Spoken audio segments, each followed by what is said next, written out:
منشي فريق ابونا عشان خاطر تعلن مصير التلاتة بونت اللي هيتخصموا منه. النادي الاهلي اقوى من اتحاد الكوره. اثبتت لنا الايام والسنوات ان النادي الاهلي اقوى من اتحاد الكوره. يا فرحتي بالمناصب اللي ماسكينها والكراسي اللي قاعدين عليها. بتطبقوا اللوائح والعقوبات على الكيف، على انديه وانديه.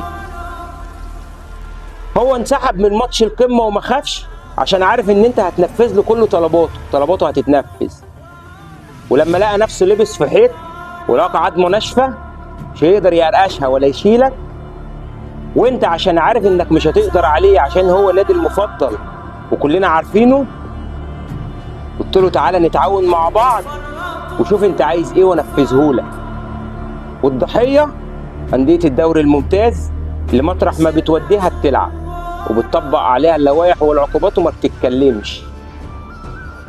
نادي ينسحب وغلطان منشي فريق ابونا عشان خاطر تعلن مصير التلاتة بونت اللي هيتخصموا منه. عمال كل شويه تاجل ليه مش عارف. ونادي تاني نفس الموقف وانسحب، ونادي بحجم الزمالك بعد ما انسحب بنص ساعه قلت له اضرب دماغك في الحيط واعلنت العقوبات. ايه هدفك من ده؟ احنا مش عارفين. انت عامل مسرحيه البطل فيها واحد، ما بتغيروش من السيناريو بتاعك وبتشتغلنا وتستخف بعقولنا وعامل نفسك قاعد بتعمل باكل عيشك وبتعمل بلقمتك.